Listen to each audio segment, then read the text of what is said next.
Thank you for joining us for the 2-minute drills. I'm Aram Talegian, joined by Steve Ramirez, and behind the camera, Fred J. Robledo. Here. We are talking about the Southeast Division, and this one's getting really interesting. This is kind of well, there were some weird things that happened in last year's first round, but this is kind of the round last year, Stevie, where things just took a real anything can happen in this Elite Eight. I'll tell you that right now. You're 100% right. Literally anything can happen in this Elite Eight. I mean, it's that good. We'll start right at the top. Lacerna, they're going to Harvard Westlake. Harvard Westlake barely beats Mayfair in the first round. Harvard Westlake's the Hail Mary team that beat St. Francis. Stevie Lacerna, I mean, this is kind of your club here. I mean, you know a lot about these cats. I mean, what do you think? Yeah, I mean, defensively they're they played very well all year, and they're really turning it on lately. And offensively, they're just doing what they usually do. That their wing T offense. They have the hammer with Matt Marshall, who's had some really good games. He's had some 5-6 touchdown games. Yeah. And Anthony Garcia is kind of their little scat back. You give him a hole, and he could break one for 60 yards. And the quarterback, John Ceballos, he can make plays both running and throwing. So and they're playing really well right now. So I've got them in this game. Harvard Westlake, like you said, had a close game. In the game they had to win at the end of the league, I think they were 2 touchdowns down to Salesian, and they came back and won that game in the fourth quarter. But I think if Lacerna plays their game, which they're a hard team to defend They are. Because you don't see it that much. What, a team that can throw out of the wing? Yeah. No, seriously. But just the wing T. I mean, but a team that can throw out of it. Yeah. I mean, because they can. Yeah. I mean, that's what's always been their thing that people don't realize that makes them so tough to stop. Is a lot of wing T teams are completely incompetent when it comes to passing. Yeah. Lacerna through the years, not the case. Yeah. They've always with Frankie Palmer they had a guy who could throw. And they had good receivers. Yeah, and also you had to be when he would take off. And that's what they had. They didn't really have that much last year. Right. With Pacheco. Yeah. But he was a heck of a QB though. Yeah. No, he could throw. Yeah. He could throw. He's more of a thrower. But with Ceballos, he can make plays with his legs, and he could throw the ball. Right. And they have some kind of like Wes Walker type of receivers. Right. Guys who run good routes. They're not extremely fast. Right. But they catch the ball. They catch the ball and they run good routes. Yeah. I got Lacerna in this game. You don't know what Harvard Westlake team's going to show up, Freddie. Yeah. But I mean, I got Lacerna just thinking that they're so battle tested. That coaching staff. The remnants of the Beltran coaching staff. They're so battle tested that they're capable of getting this done on the road. I don't know. What do you think, Freddie? Like we said, anything can happen in the quarterfinals, and this is my upset special. I've got Harvard Westlake knocking off the top seed and moving on. Wow. I like what they've done this year in the Angeles League when you think of all those teams in the Angeles and how they handled it. And I'm not as convinced that Lacerna's the number one team in this division. I think La Mirada is. I think St. Francis is. Really? I think St. Francis is right there. I really do. I mean, I think it's. That'll surprise some I think people. I think at the end of the day, I'm probably going to have La Mirada St. Francis in this championship game. I know. I didn't make that decision at the beginning of the playoffs. I'm saying that right now. Yeah. Did you have those two teams there? Yeah. And but I really think it's just a hunch. But that doesn't make it a loss. It's just a hunch. I like Harvard Westlake to move on. Yeah, I'm just not sure this Harvard West. In the past, they've been very good offensively with their spread, and this year they've just been so inconsistent. And them only scoring 13 points last week. Right. That gives you a lot of. I like concern. them at home though. They're at home. And also on Lacerna, they play with this chip on their shoulder. I mean, having gone to the semifinals these 5 straight years, they play with that mentality. Yes. Of it's not going to be this class where that streak ends. Yes. And that's what carried them last year in the game against St. Francis. Right. Where they were the underdog. And then they got into the semifinals. Moving on, Aaron, you got another big one coming up. Yeah, St. Francis at home. Okay, so, we talked about last week, if St. Francis, got through Warren, which I thought, would be actually their toughest game until maybe the finals, then they were well on their way and, the road was paved. maybe Burbank Burroughs isn't the gimme that I've kind of made them out to be, but certainly, St. Francis at home against Burroughs, this is a seeded team in Burroughs against a number 3 team out of their league, and I think St. Francis is the favorite in this game. What makes this division so tough, Freddie, for all of these teams, is you can sit there and say, is this team we're playing tonight the toughest team we've played all season? And the answer for most of these teams, if not all of them, is no. Burroughs is going to sit there and say, we played Calabasas. What's the big deal playing St. Francis? We played Calabasas better than St. Francis did. We lost 45-25. I don't remember what the score was for St. Francis against Calabasas, but it was like 35-0 or 49-0 or whatever it was. This Burroughs team, maybe I discounted them a little bit, because it's the Pacific League and whatnot, and they don't really win pretty, but, that 16-9 win over a Norwalk team that's just so-so last week. I still favor St. Francis here. I like the role they're on. I like Eric Nazarian being back. That means everything to that offense. It's funny, this week, the LA Daily News is our sister paper. It's part of the Los Angeles News Group. They're covering that game for us this week because it's a crossover. Two of their local teams or two of our local teams. And I was talking to Tony Siniglio, their sports editor, and he's like, we got to be there because, Burroughs is going to win this game. They're going to the semifinals. And he said it with just like it was an afterthought. Matter of fact. They're moving on. They got third place St. Francis. They're moving on. They're going to be in the semifinals. Right. And I'm like, I don't know. St. Francis, they're not your typical third place team. No.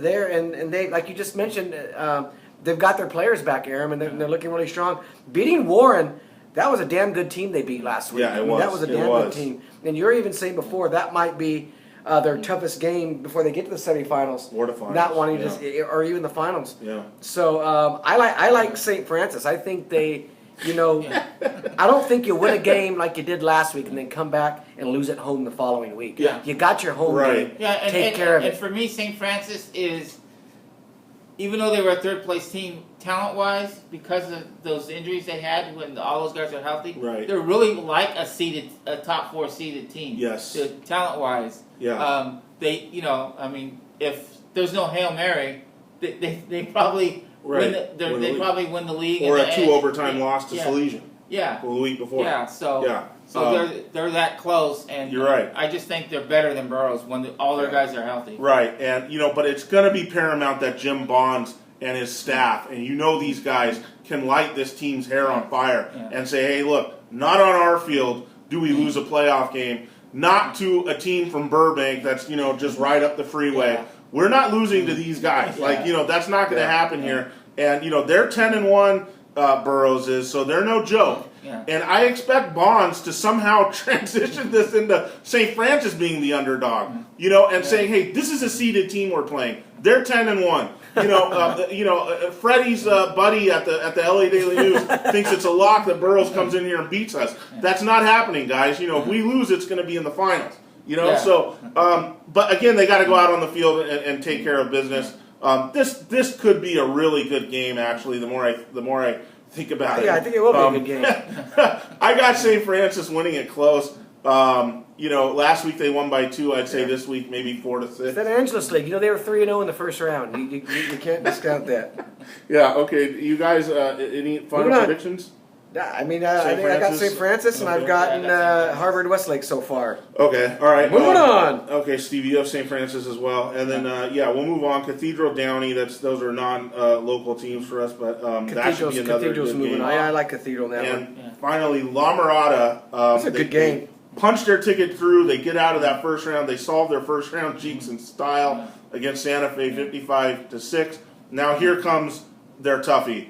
Compton Dominguez, number 3 team out of what was probably the best league in the division. That's hard the to San say. Gabriel Valley. Yeah, because the Angeles League might have a claim there because they got a lot of teams moving on. But so Compton Dominguez, they're no joke themselves. They get the big win over Burbank to start the playoffs.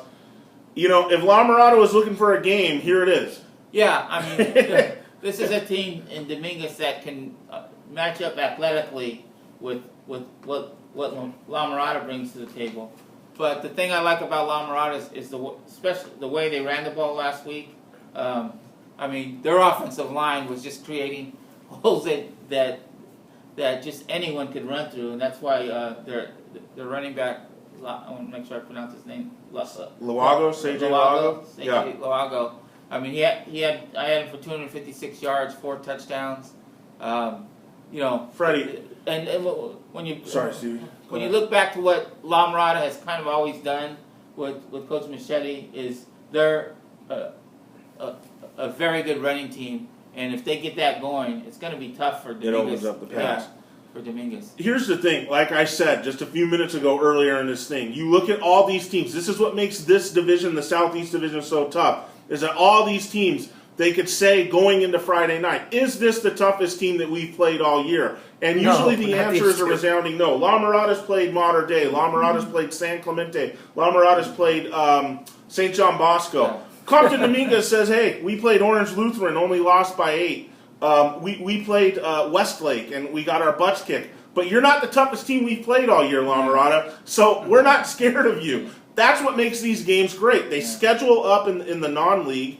They get into their leagues, they battle it out, they slug it out, and then they get into these playoff games, and they're all coin flips. Yeah. So I like La Mirada in this spot, too. I really think it's a coin flip game, Aaron. It really is. is. The more it really, it looks like it. But I just think they got that win out of the way, and now it's time to go on the run. What do you think Santa Fe is pulling for in this one? Boy, were those tweets something else. So that's a different story altogether. But Great stuff. Santa Fe coaches' tweets. Hey, look, I just think, La Mirada had been, the last couple of years, I think we had thought every years we thought they were going to win a championship, and they just failed royally. I think winning last week and the year they've had, it's hard for me to not pick them because I saw that game against Charter Oak, and I think so highly of Charter Oak, and the way they won that game so incredibly easily. Yes, right. Leads me to believe that I just think Charter Oak in a game where they know they've got to have their step up game ready is going to be ready, and I think Machete's going to have them ready. I think they're a different team.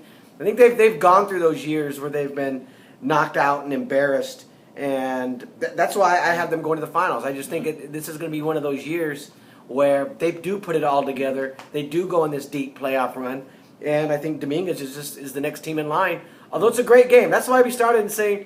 These 8 teams, anything can happen because it's a crazy division. We're not picking these games with a lot of confidence. No. But like you, Aaron, and Steve probably, I like La Mirada. Yeah. Most people think that Compton, Stevie, Compton Dominguez, that is the toughest What's team the in Cal the St. Preps Gabriel line on Valley this? League. Yeah. La Mirada by 4. Yeah. Most people think that Dominguez, even though they lost coin flips at the end, and I think we're to number 2, was the toughest team in that St. Gabriel Valley League. We're talking Downey, Warren, Paramount, all playoff teams. Dominguez has got a pretty good football winning tradition. Oh, for God's sakes, Yeah, and then I remember the Dons, baby, the Dons. I remember covering when Amat played there a few years ago, and that was a game where Amat had to come back in. So they're not, they're not saying, this is La Mirada, we can't beat them. They know that if they play their game, that they can win, and that's what makes for a great game. Because both teams feel that way. Now, granted, Jordan and Compton were 2 of the teams, but their non-league schedule 4 Pac-5 teams. Compton Dominguez. So, but here's the thing. Here's the kicker in this game, and this is the kicker for me with La Mirada. I got to see the young quarterback, Tristan Meyer, make plays in crunch time. Can he play from behind? Can he play with just a 3-point lead? Can he play with a tie game and make the plays? Not only make the plays, but also not have the costly plays that cost La Mirada. That's my last jury still out as far as La Mirada goes. Is can this quarterback? He's been great. But they haven't been, necessarily close spots. So let's see if Meyer can be that QB because they're going to need him to. You're going to need to have quarterback play in this division from this round going forward. That's another thing that you have to worry about with La Mirada is they haven't, because of their league, they haven't had a tough game since they played San Clemente. And That's they what were you worry about with them. were in that game with San Clemente, and they just didn't make the plays in the fourth quarter. Right. So that's the thing you have to worry about going forward. Okay, that's your Southeast Division. Boy, get out to one of these games you can't miss.